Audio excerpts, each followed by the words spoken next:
Swayam Prabha. Digital India. Educated India.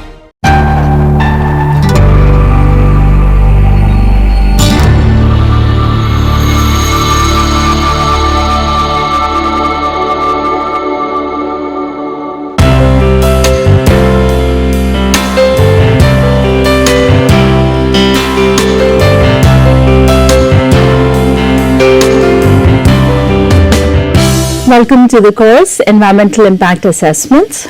In this session, we will cover part 2 of methods involved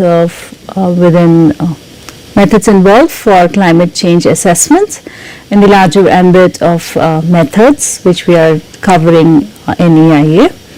In the previous part, we had covered definitions and concepts, and we also looked at the legislative framework, and we looked at certain guidelines and standards available for the domain.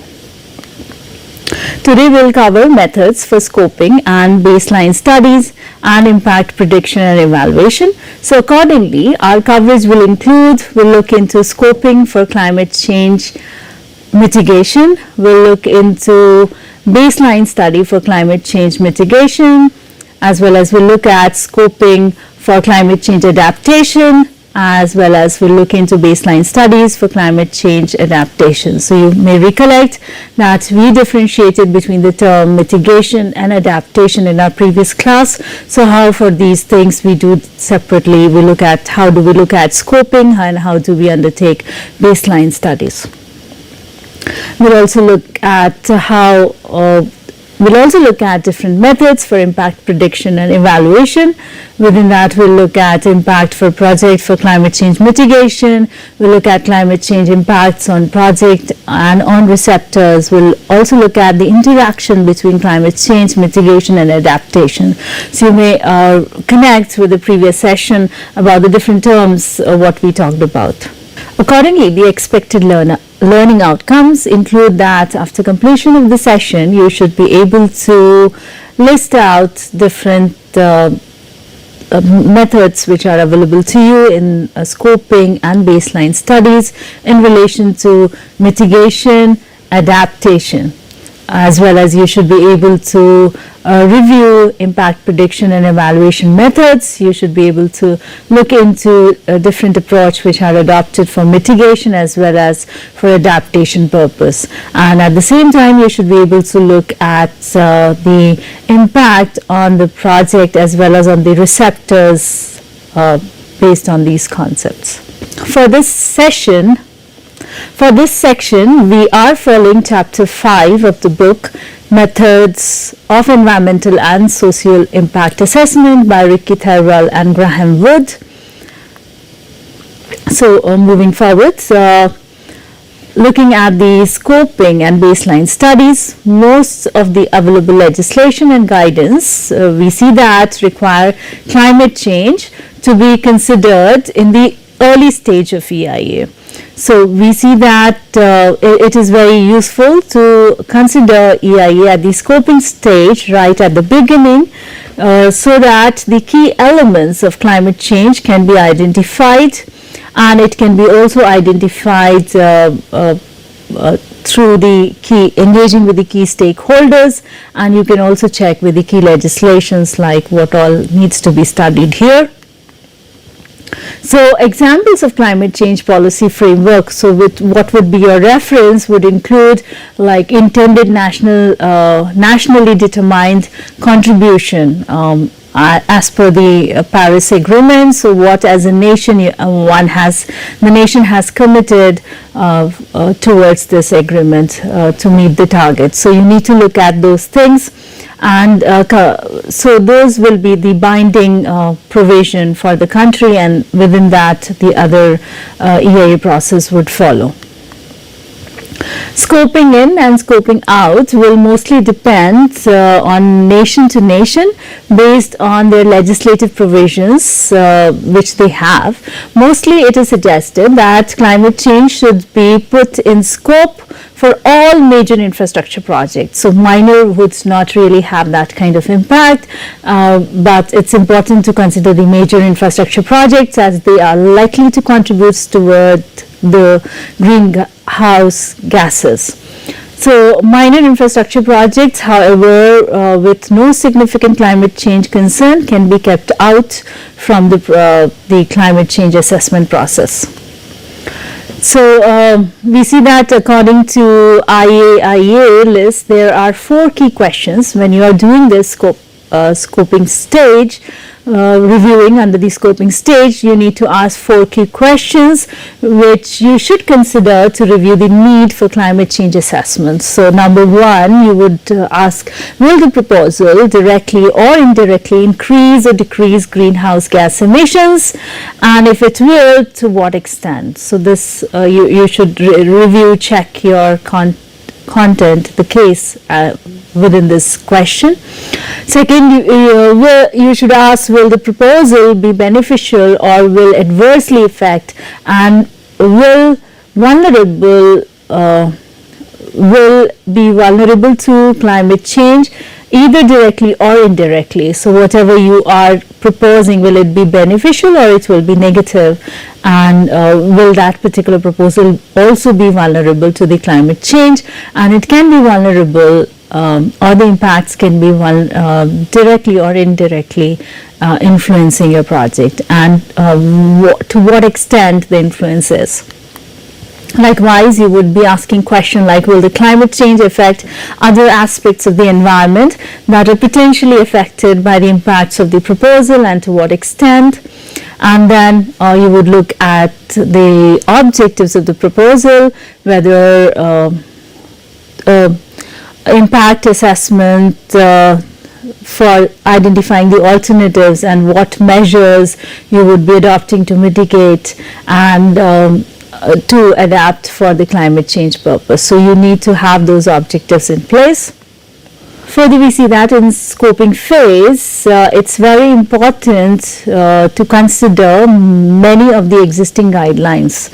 So you should look at existing guidelines. In this stage, general and broader consideration should be taken, such as you need to look at the greenhouse gas emissions. So you would be looking at those figures, but it's important for you to also look at the carbon sinks. So you'll have a complete picture of the scenario. So at the beginning, at the scoping stage, you should look at both the emissions as well as the sink.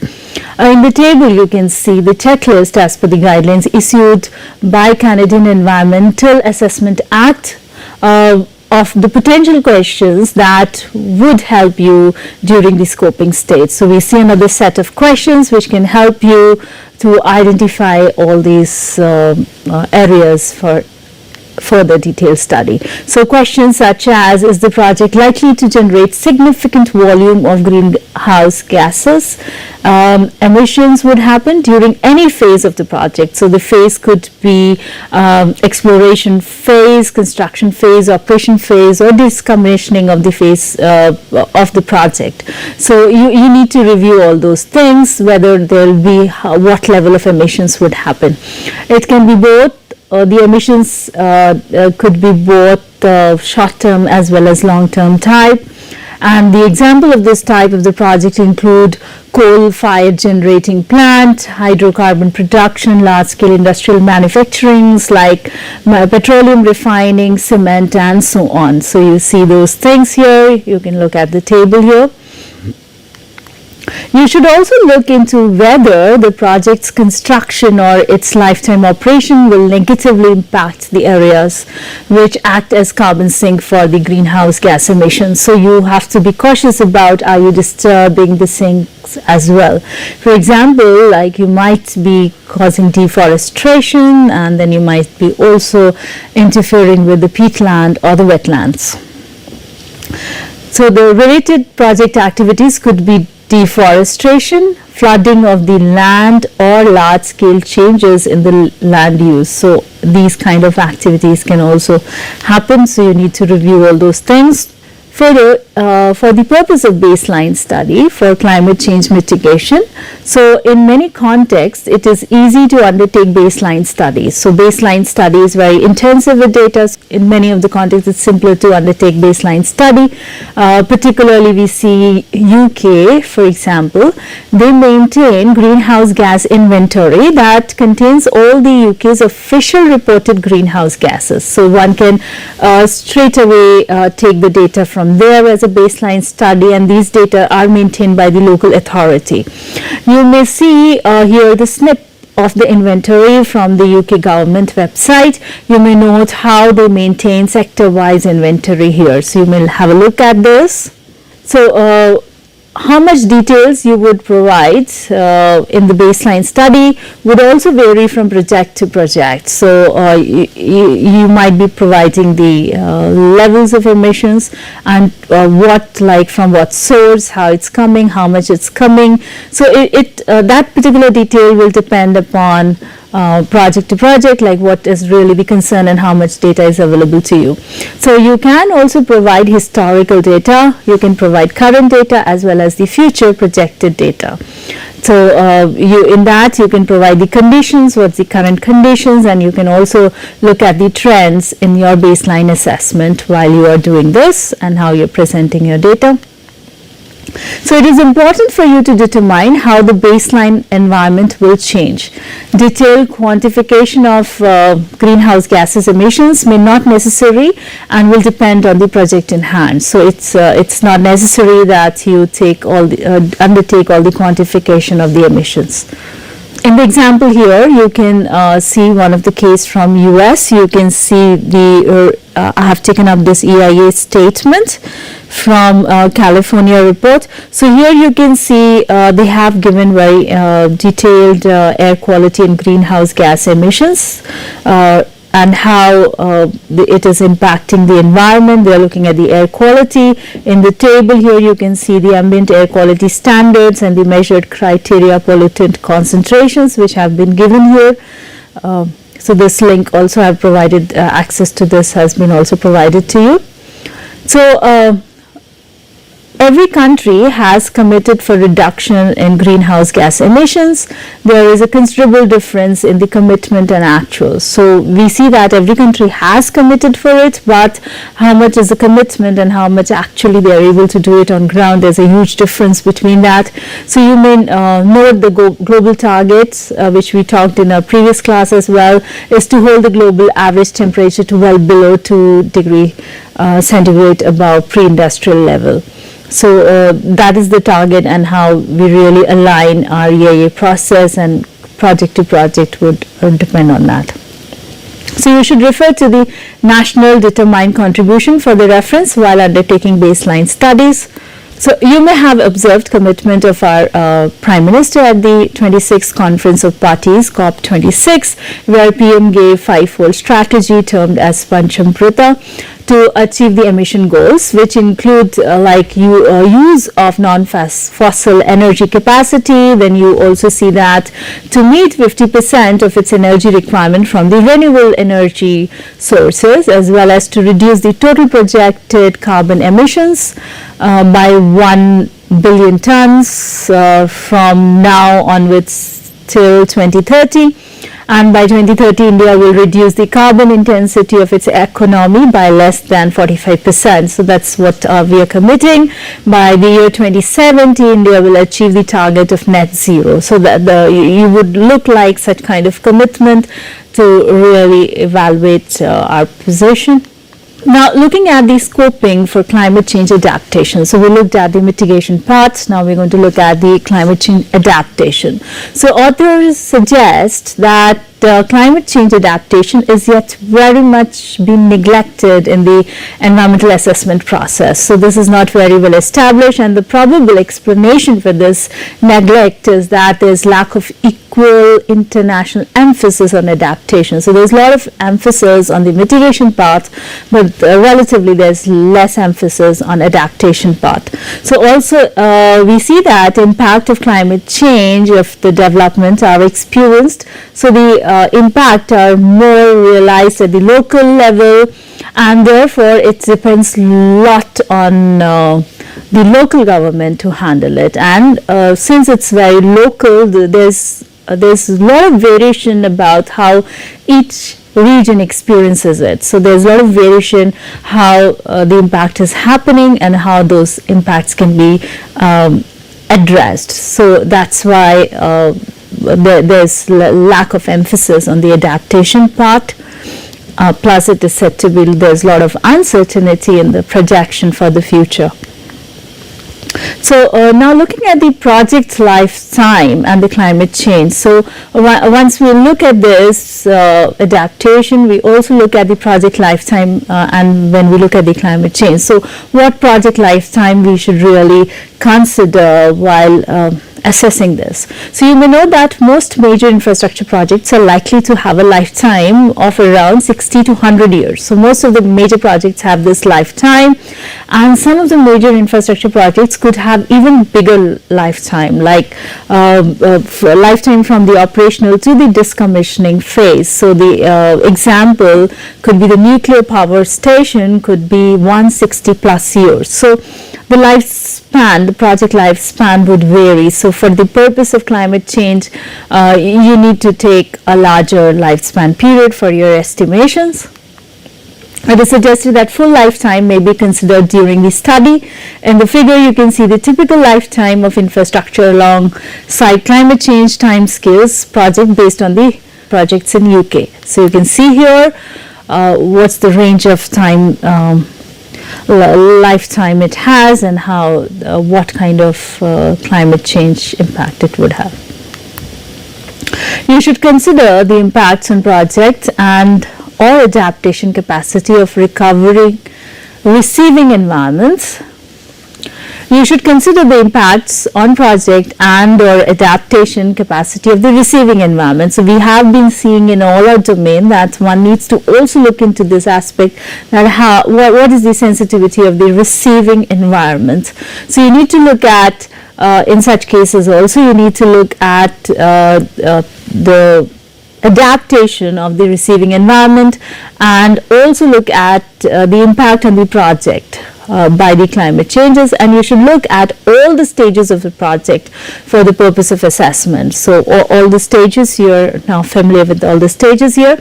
So as per the suggestion from IEMA, the scoping of adaptation should involve, you should come to an agreement with key stakeholders on the most appropriate climate change projection.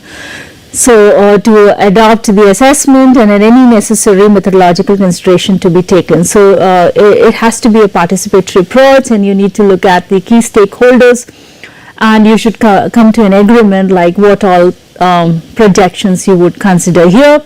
Further, you should identify the scale and scope of the project's initial design and its potential impact.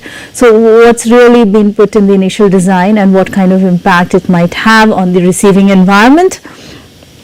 And you need to consider that how it is going to affect, how it will be affected by the changing climate.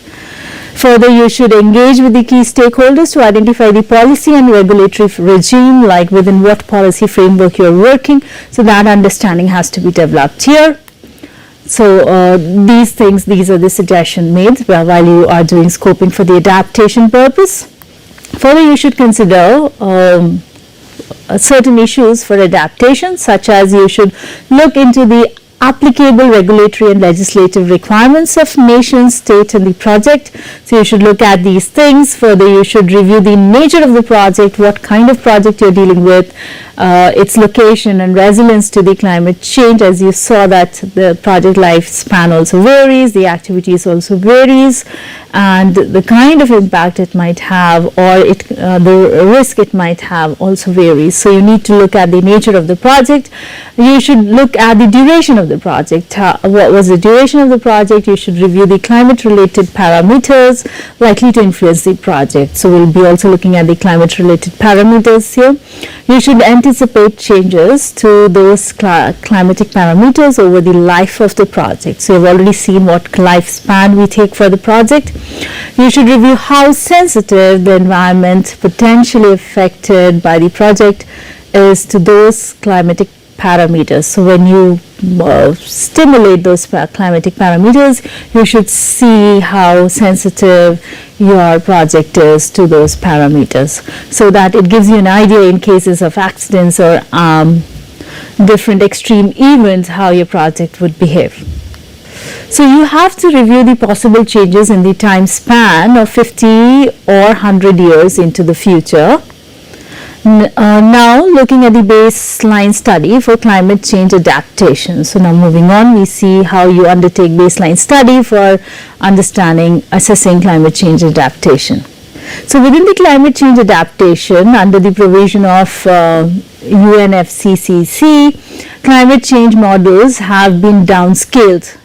So we see that the scientific community has downscaled the model from the global to the regional to the national areas, through which range of climate change scenarios can be generated by manipulating key parameters, and it can be done for the time periods to 2080s. So those things are available.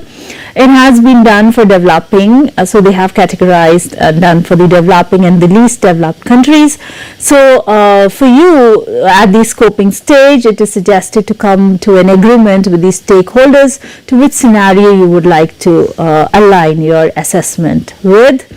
So which time period, what kind of parameters, or what kind of scenarios. For modeling scenario, you may take minimum emissions. So as per the project, depending upon the project, you can take minimum emission scenario, or for the bigger project, you can take high emission scenarios. So as per the nature of the project. So you may also find adaptation measures. So these is like you can look at different scenarios and see what kind of impact adaptability is suitable. So you also have guidelines which gives you adaptation measures for climate change risk assessment, and there's also you can also refer to UK climate change projections. So that also gives you information on projection aspect.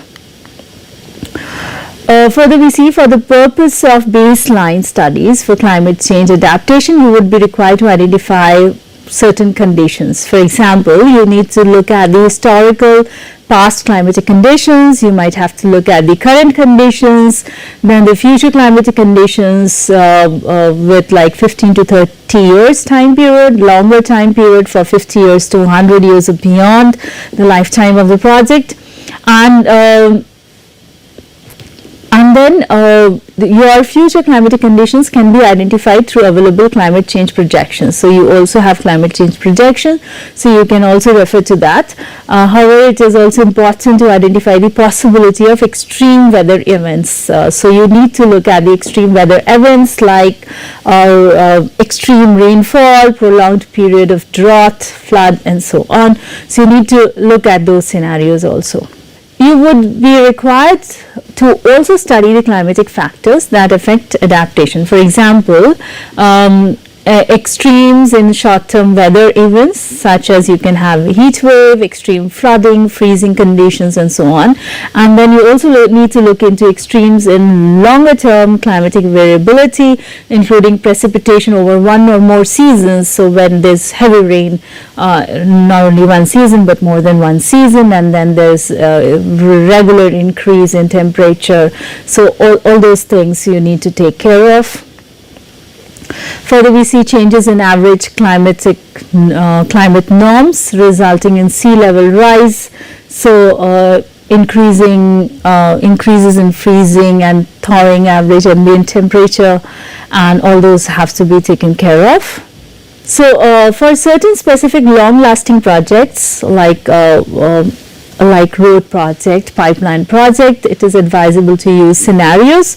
So when you are using scenarios, the time period suggested is 30 years or 50 years or 70 years time, and you can also try for 100 years timeline. So when you are doing projecting the climatic scenario, you can try these timelines, and especially for the long-lasting projects, you should do this. So as you have to also review the vulnerability and sensitivity of the receptor. So in this process, you would be required to review vulnerability and sensitivity of the receptors, the community or the physical features which are on the receiving side. So you need to look at how vulnerable that is, how sensitive that is to the existing or prevailing climatic conditions, and based on that you can classify your assessment into highly vulnerable, moderate vulnerable and low vulnerable. So high vulnerability would indicate the receptors directly dependent on prevailing climatic factors, so they are dependent on that, and any kind of variations on that would be then it would be considered limited variability. Then you look at the moderate vulnerability when receptors depend on some climatic factors. So they are not completely dependent on that, but they will be able to tolerate a range of conditions, changes in the conditions, what happens. Then you look at low vulnerability when climatic factors have little influence on the receptors. So maybe it's like they could adapt to the changes, what happens here. So you can also develop a matrix for this purpose to indicate the sensitive receptors and the physical location of the project dimension. So you can have topography, hydrology, soil condition, habitats and communities. You can show how the baseline for these dimensions will change due to climate change. So you can show that. So matrix method can also be used to indicate these things. You should also consider the possibility of reaching a tipping point. So tipping point is somewhere from where you cannot come back. So it's very important that you also review the tipping point, a critical turning point or a bottom line. So that consideration should also be given. In order to review that, you would require expert judgment. So expert judgment system would be required to make such decisions or to identify those tipping points. So this would this was about scoping and baseline studies for climate change assessment. So we saw all these things here. So now moving forward, we will look at the methods for impact prediction and evaluation. So now we'll look at that aspect here. So let us first look at impact of the project for climate change mitigation. You may reflect as per our commitment to COP26 also that project impacts on climate will depend on the degree to which the project generates energy by using fossil fuel, then what's the consumption of energy, and how much renewable energy the project is using, and how much the project removes carbon and how much it protects the carbon sink. So all this in totality, not only looking at the emissions but also looking at the carbon sinks and then all the energy consumption. So all those have to be taken care of here. You may use carbon calculator such as the one which we had discussed, developed by the Scottish government for the purpose. So one can use that also, carbon calculator. For the purpose of evaluation, we see that climate change is a cumulative effect. So climate change, the complexity involved, because we had discussed this before, so it's a cumulative effect. So for that purpose, individual projects cause there's limited impact of individual projects, however they together make a huge difference. So one needs to look at the cumulative effect, and for that purpose one can remove the smaller projects but can take larger project into consideration, and there are set guidelines for those where one could refer to the emission guidelines. So Scotland provides guidelines for the purpose of estimating greenhouse gases for various nature of the projects. So that one can refer to those guidelines as well to see that, and in our context we refer to the air quality guidelines as provided by CPCB. moving forward, now looking at the climate change impact on the project and on the receptors. So now we are looking what kind of impact it will have on project as well as on the receptors. Climate change will influence our environment and will be risky for the proposed development itself. So it's just not the receptor, but it can be risky for the proposed development also. So, and the risk may be more for the vulnerable people and the communities. So, you need to identify them. So, the risk must be much greater for the vulnerable community people. So, those need to be identified. Therefore, you should review the sensitivity of the receptors under various stages of the project. Also, review the impact of the project. There might be interaction between the project and the climate change and also the other socio-economic factors. So you may also consider that. So as we had talked about adaptation, mitigation and also interaction between that, plus whenever we are considering the vulnerable community, then you also need to look at the actual climate change and then the socio-economic factors which might be influencing or increasing the vulnerability of the people. So there are many sectorial assessment available for the purpose. You may find that UK climate change risk assessment, there's which provides guidelines on agriculture and forestry. It provides on business, it provides on health and well-being, buildings and infrastructure and natural environment. So all these sectorial assessments are available for reference. In the table here you can see the assessment for buildings and infrastructure and health. You can see here on the left hand side you can see the risk involved in built environment, and on the right hand side you can see the opportunities. For example, you can see energy infrastructure at significant risk of flooding as a potential risk and reduced demand for energy for cooling as opportunities. So you can see here how what kind of risk and what kind of opportunities are there with all the kind of projects here. So likewise you may review of transportation project and water projects. So what kind of risks are there and what kind of opportunities are there. Likewise you can see the risk for the building projects. So there can be damage to the property due to flooding and the coastal erosion. Then you can have overheating in the buildings including homes, schools and hospitals and so on.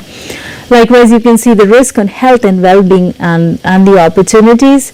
You can see that how there can be increased summer temperature may lead to increased risk of mortality and morbidity. So there can be more deaths because of this. People can be many more people might get sick and unhealthy. So that's the risk. And then but the opportunity is increased winter temperature may lead to decreased level of mortality and morbidity due to cold. So less people might die because of the cold weather. So there's both a component to that. So for the purpose of vulnerability assessment, so how do we really take the vulnerability assessment? You should review critical interdependency. So you need to see how interdependency is there between one factor to the another. So the socio-economic and then all the climate change aspects.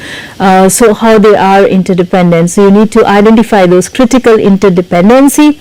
And you may note that one failure, if you identify those interdependency, you may note that one failure might lead to several other failures. So for example, flooded power station lead to power cuts, and when there is power cuts, there might be lack of communication and many other services might get stopped. So you have to really look at the interdependency between things. You would be looking at the impact. Now when you review the impact, you might be while looking at that, you might be looking at the magnitude of the impact. So how big is the impact on the baseline conditions, under the current conditions, and what's the significance of the effect. Further, you would also see that the effect of climate change on the receptors without the project. So you would be looking at what kind of effect the climate change has on the receptors without the project. And then you would look at the impact of project, whether it is positive or negative on the baseline scenario. So what will happen with the project, what kind of changes will happen, and you need to define these changes if they are significant. So that would be your, while you undertake that, that would be your responsibility to clearly state that. You should also consider the susceptibility or resilience of the receptor to the climate change. So you may identify high value receptors. So that high value receptors are those which have very little resilience to the changes in the climatic conditions. So if something is not able to change to whatever change would happen, not able to adapt to that, or is not resilient to that, so then you need to identify those, and those priority areas have to be clearly stated. You need to review the uncertainty of the combined effects. So if there is a combined effect, you need to bring them up as well. You may see the examples here for reference. Further, you need to review the interaction between climate change and mitigation and adaptation. So this is the third component where you need to look at the interaction between them. You need to consider possible trade-offs. So you need to see between the mitigation and adaptation how things can be exchanged and how do they really interact with each other. You can look at the CEC guidelines. You can also see simple mileage charts. So these charts can also be used to capture these things to ensure that we have been able to address the climate change and it's clearly covered or not, so that you can see. So you can make such kind of charts here. Likewise, you can also have interaction, indicate interaction of mitigation and adaptation measures. The example which we can see here is which shows the measure for biodiversity, and you can see the positive to negative impact and also win-win situations. So how these things are interacting from negative to positive, and how one can, with the trade-offs and other things, can look at the win-win situation. So you can look at this graph here.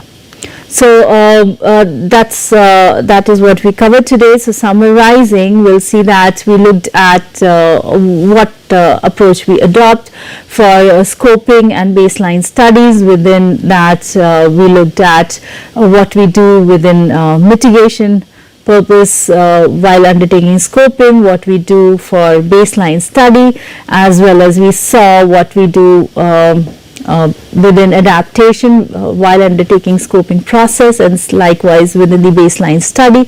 We further saw within the impact prediction and evaluation, how do we really look at the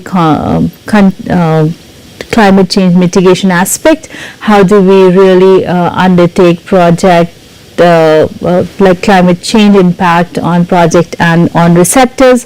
Further, how do we really evaluate interaction between climate change, mitigation and adaptation, and we saw some very simple tool to represent those things. So that's all for today. These were the references used.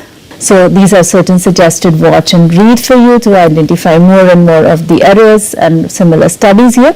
Please feel free to ask questions. Let us know about any concerns you have. To share your opinions, experiences and suggestions. Looking forward to interacting and co-learning with you while exploring the subject of EIA. Thank you.